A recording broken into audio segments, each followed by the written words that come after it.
On the 4th of July, Thorpe Park Resort reopened its gates to guests after being temporarily closed for months and months. Obviously, like I said in many of my other videos, I did get to go and experience this day. In today's video, I'm going to be just going over a little bit of a review for the season, talking a little bit about what's new, whether it's worth driving up there, are the COVID-19 security measures safe, and different things like that. Obviously, to, like I said, help people that maybe live a little bit further away from Thorpe Park, obviously have a great day, as well as obviously judge whether or not they should go at all. So, yes, obviously, this is something a little bit different on my channel. You may notice that I'm not sitting in front of the camera.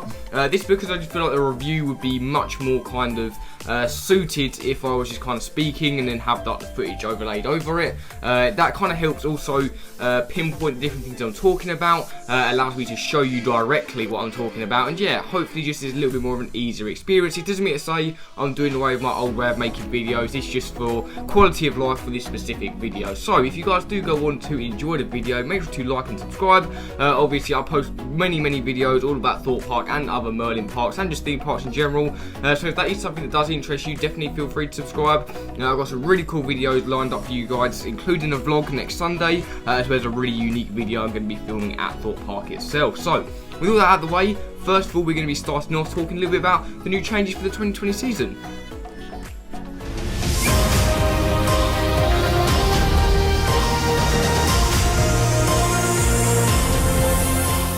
So obviously every season at pretty much most of the Merlin parks there are a couple of different things that are new and fresh, just to kind of little bit, you know, keep the park up to date, nice and fresh. However, this season Thorpe Park have gone all out, and whilst Black Mirror Labyrinth isn't obviously opening this year, which we'll obviously get onto in a second, Thorpe Park have really outdone themselves in my opinion, with all of the new changes and different things like that. Obviously I'm going to be going over the more noticeable changes. Obviously there are some small quality of life improvements that I'll be going over, but I'm generally going to be focusing on the main big changes, something you are indefinitely going to notice when you visit the resort. Obviously, like I said, to help people kind of judge, because people travel a long way to go to these parks, and if there's nothing really new there, obviously it's not really worth going. So starting off then, we're probably going to be covering one of the most noticeable ones, and one of the first things you do notice going into the resort is the brand new entrance for 2020. Now obviously there's been tons and tons of images that have been thrown around the internet during close season, obviously from Thorpe Park themselves, as well as people going behind the scenes with things,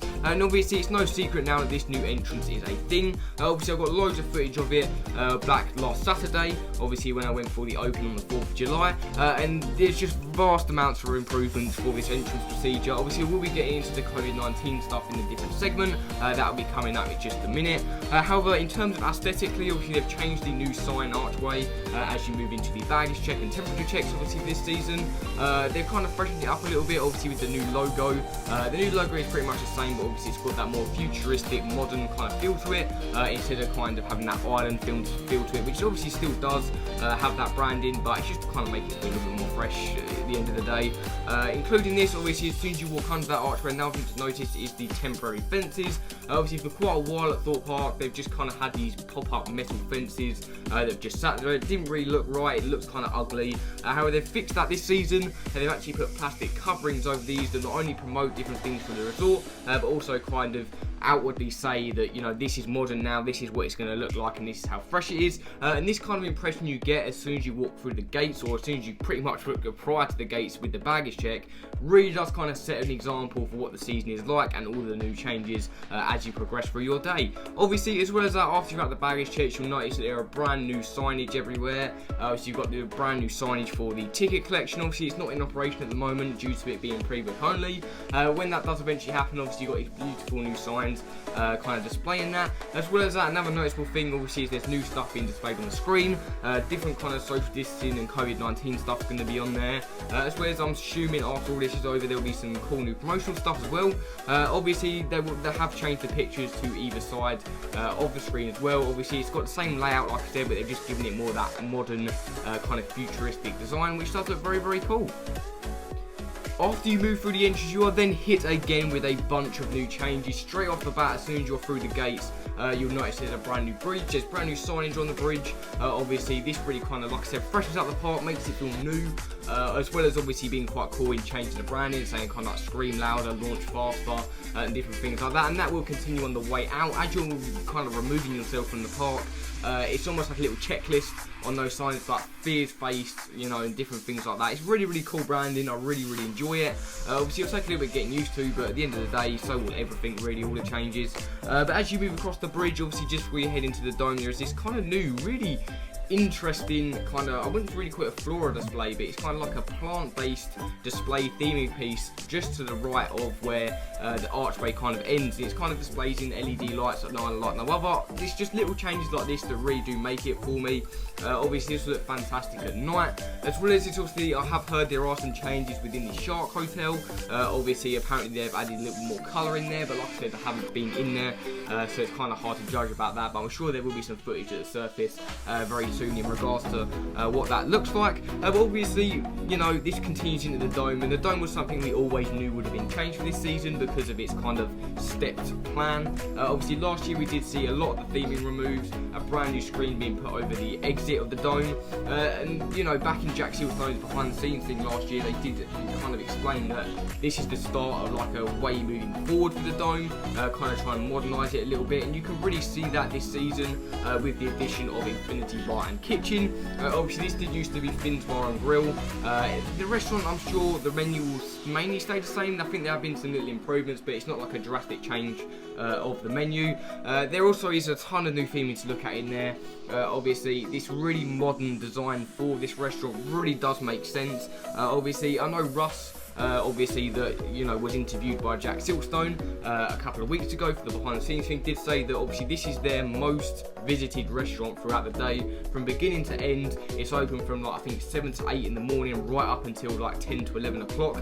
So they really wanted to focus their efforts on this restaurant to make it as more modern, nice and comfortable as they possibly can, and they've really outdone themselves with this restaurant. Like when I saw pictures surface and I was like, you know what, that looks kind of cool, but seeing it in person with the lights on, it looks fabulous.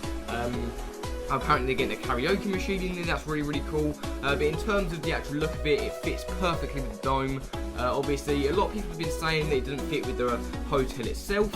But I think that with Thorpe Park moving forward now, I think that hotel is going to be gone very, very soon. Obviously, it does run out in 2024, the Shark Hotel. So you can easily see a modernised hotel come through, and obviously they fit with Infinity Bar and Grill. But even then, I don't think you'll take anything out of your day. It's just a nice restaurant to sit in, and it just feels modern and feels like it belongs in the dome.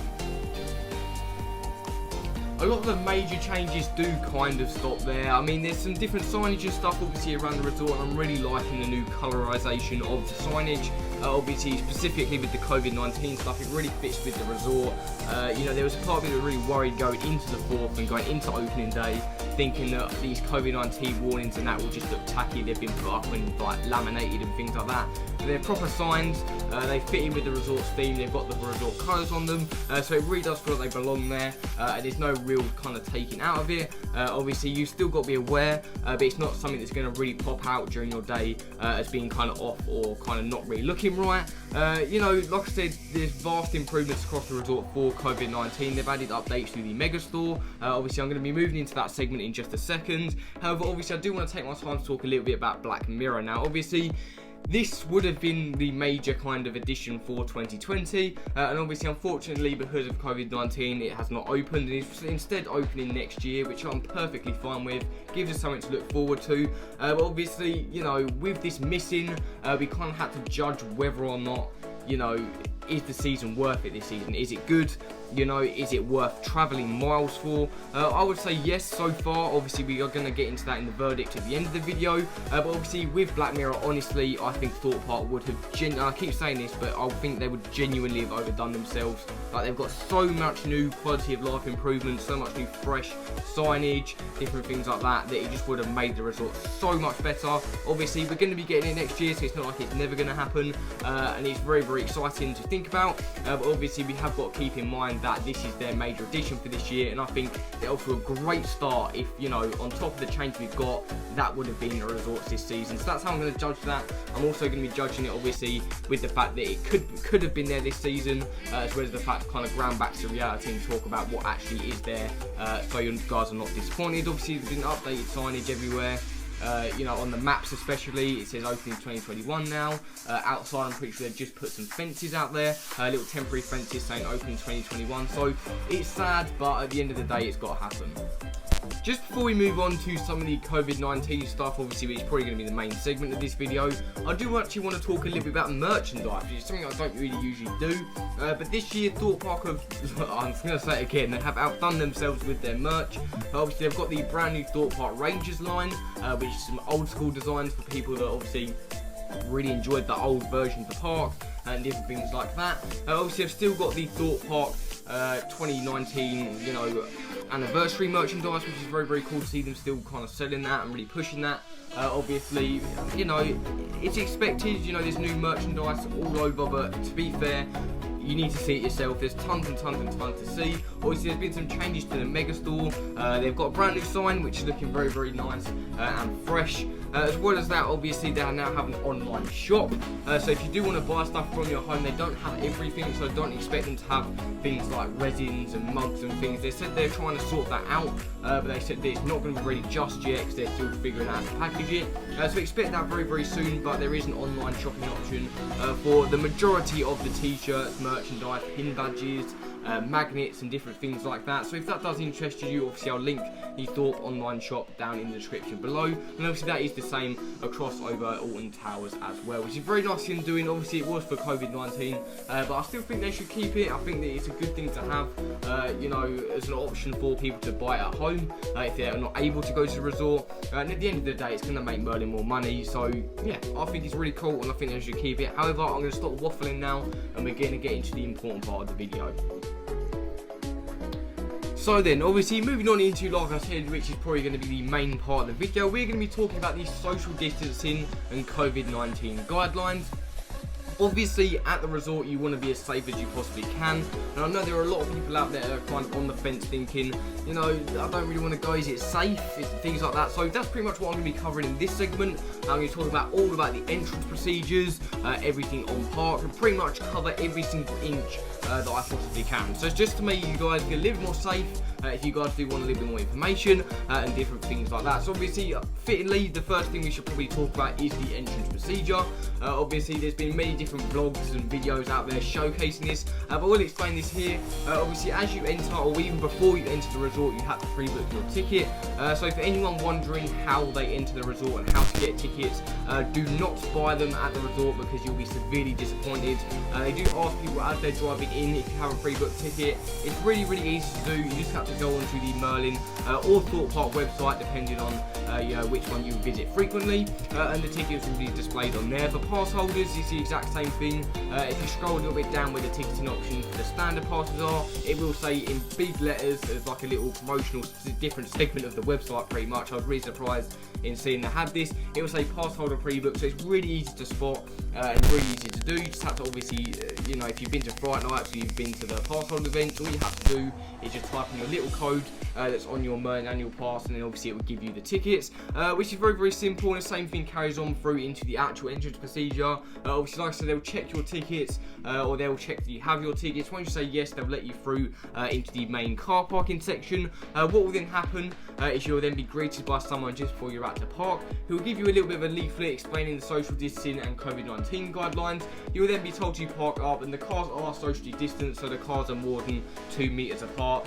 They can't leave in a space in between different cars to allow for that to happen. Obviously, especially if you're in kind of like a large family, that also does make a lot of sense. As well as that, obviously, they do sometimes tell you to stay in there for a briefing, but that doesn't always happen. I was kind of lingering in there waiting for about 5 to 10 minutes and nobody came. I may have just been stupid there or misheard them, but generally you can just get out of your car and head into the main entrance. So obviously, this is where kind of the main bulk of the COVID-19 stuff kind of takes place within the entrance procedure.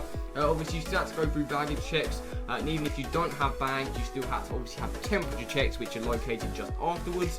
They'll guide you, staff will be there at the entrance, they'll guide you down the right path. I'm pretty sure of what it is at the moment, they may change it, but the right side of the entrance is for people with bags, the left side is for people that don't have bags, and I'm pretty sure the middle could be the disabled access, but I haven't tried that out, so I wouldn't exactly know. But it's very, very simple and efficient. Obviously, you queue up socially distanced. They've got the social distancing markers painted on the floor, so it's very easy to see, very easy to follow. Obviously, you get to the baggage check. They've got their screens up and different things like that. You put the bag on the tray. They'll take the tray round to the other side of their screen. They'll then obviously check your bag like normal, having PPE on, so they'll be all protected. There'll be nothing that will kind of, risk them of contagion. You'll then move past the baggage check once you've received it back, and then you'll be greeted by the person who will take your temperature. This again is very, very efficient, and it's the same across all of the Merlin parks and pretty much every single theme park that's open in the UK. You pretty much just step there until you come forward. They will scan your forehead. Only takes a couple of seconds. You'll hear a ding, obviously if you're, if you have the right temperature, and then they'll let you out into a different kind of queue line, which I'll explain a little bit. But generally, the temperature checks aren't that bad. A lot of people think that, oh, I'm scared, I don't really know what this is going to be like, but the temperature checks, that's literally all they are. You walk up to them, they scan your forehead, and then they let you through. So it's nice and efficient. The entry procedure, I would say, on a normal day would probably only take about 10 minutes. Obviously, you still have to queue up with the baggage check, obviously, so it's not exactly the quickest thing, but generally it's pretty much, I'd say, the same length as if all the COVID-19 stuff wasn't actually happening. One of the main questions I actually had before I entered the resort, and something that was swiftly answered obviously when we reached there, is what they were actually going to do about the entrance plaza. Now, from experience, obviously on the 4th, just after you have your temperature check, they'll lead you into where the normal ticket kind of collection point would be. And they have kind of got it fenced off. They've kind of got a nice fenced queue line. What you do is you wait there, and they'll then let kind of majority of people from that line into the plaza. Obviously, that is to control guest numbers during and within the plaza and going through the turnstiles to obviously help people stay 2 meters apart, help social distancing, which I was very surprised to see and I was very happy with.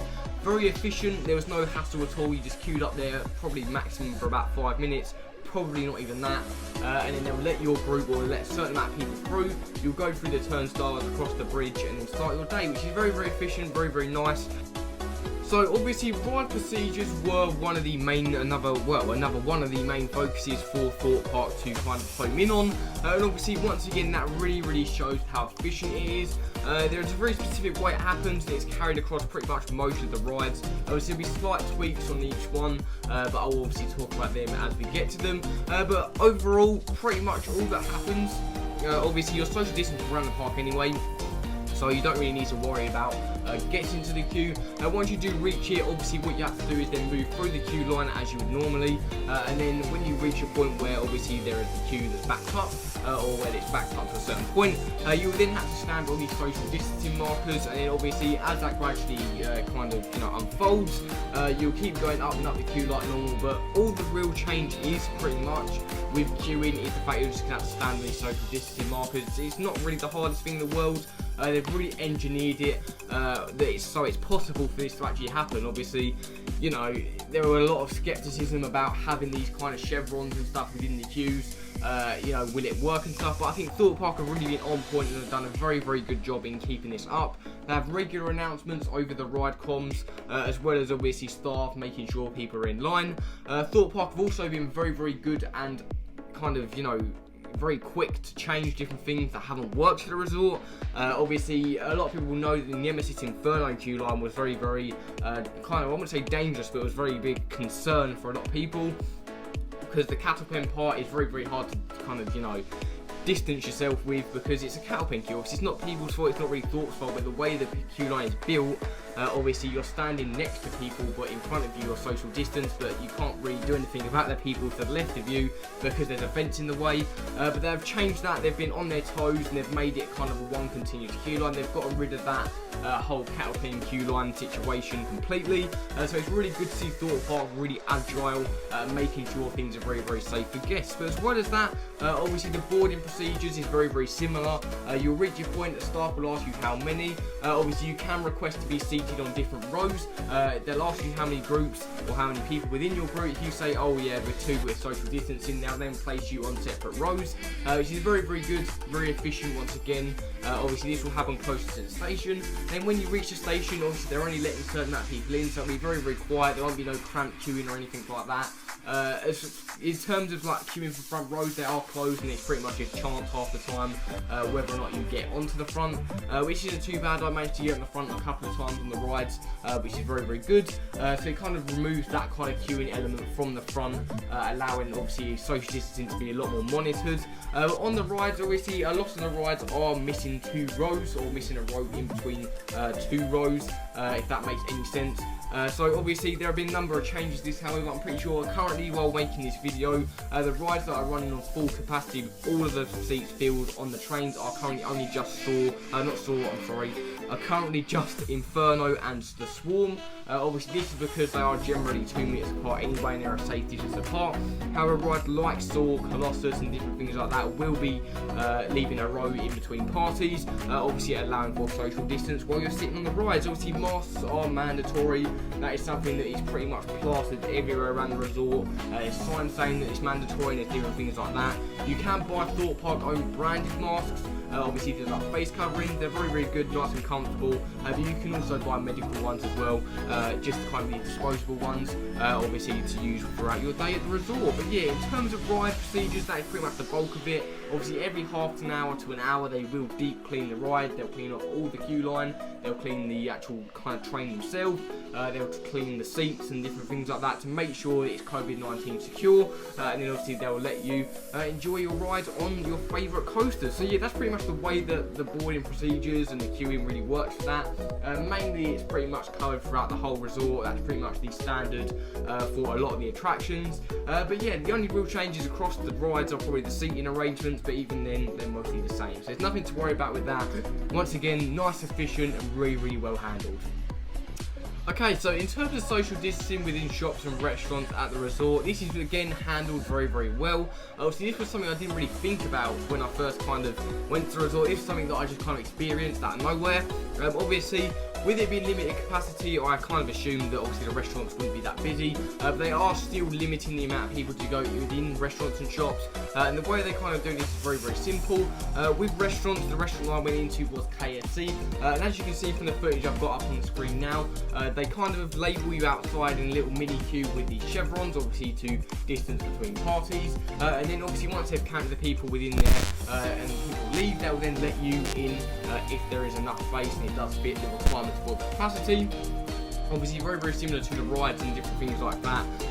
You know, this is the same with shops. However, shops are kind of handled and monitored a little bit differently.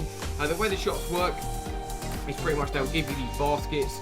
Even if you don't normally take baskets into these shops, they'll still kind of have to give you these to kind of monitor how many people go in. So the more they run out, or they'll go, right, okay, that's the limited amount, and they won't allow anyone else in. Obviously after you've then shopped, you will then give back the basket, and then obviously continue with your day, and then that will kind of start the procedure again. With the restaurants and shops, obviously they do have clear social distancing markers and hand sanitizer, especially KFC. There's hand sanitizer as you go in and a hand sanitizer as you're about to sit down, very clearly labelled, and it's very, very obviously recommended to use this hand sanitizer very, very frequently. As well as this, obviously there's distancing within the mega store, which is probably the main shop there. Obviously you kind of have a one-way system that's implemented within the shop. Obviously the other exit is closed. The only exit you can exit through is obviously the entrance, to obviously allow them to monitor how many people are going in and out. Like I said, it's very, very efficient. They thought about a lot of stuff here. So yeah, that's pretty much the gist of what's going there. Obviously do not touch anything unless you're going to buy it, because that will then have to go into like a quarantine itself for a couple of weeks. So yeah, but it's very, very nicely displayed. There's no need for you to pick things up. They're all laid out nicely, and yeah, I think it's very, very efficient. Like I said, they've really been on point. You can clearly tell they've been really working hard to get the park open and get these distancing measures really right. So yeah, very, very impressed with the stuff within the shops and restaurants and COVID-19 in general. Obviously it's very, very safe at the park. If you couldn't tell, they've really thought about most things. However, now we're going to move into some of the other stuff around the resort, and then get into the verdicts for the review, and then end off the video. Okay, so now it is time to finish off the review with the verdict for the season. Obviously taking into account that Black Mirror Labyrinth was supposed to released this year. Obviously, I will kind of be a little more lenient, since obviously that would have been the major attraction, but so far it was absolutely incredible. They've really put a lot of effort into the season, and they've got all these new changes, this kind of quality of life improvements, as well as this fresh new look. Absolutely amazing. If they have Black Mirror open, it would be even better. But as it stands, that was pretty much phenomenal in terms of resort upgrades for the season. As well as that, obviously COVID-19 guidelines also on point. Feels very, very safe there. They've really thought about a lot to do with COVID-19. Obviously, they've been taking advice from the government. It's a very, very safe environment for people to go and enjoy their day. Obviously, a lot of different stuff as well has contributed to the opening of the season. People working hard behind the scenes, engineers, mechanics, PR teams, and different things like that. A lot of the work has been gone into this season. It really, really shows with the new kind of adjustments to the entrance and things like that through COVID-19 to obviously the new, fresh look of the park, and it really is incredible to go and experience. And like I said, it would be held a lot higher if Black Mirror was there, but I'm going to give this season a solid 8 out of 10. Obviously, if you guys would like to see this review for any other parks, if I do go to them like Chessington and so on, then I will definitely do so. But yeah, obviously that's going to do it for the review, guys. I hope you did enjoy. It's been a bit of a long one. I'm sorry for it being so long, but I really did want to kind of go on into the kind of social distancing stuff and really talk in depth about what's happening. But yeah, overall, really enjoyed the season. I hope you guys enjoyed the video, and I'll see you guys later.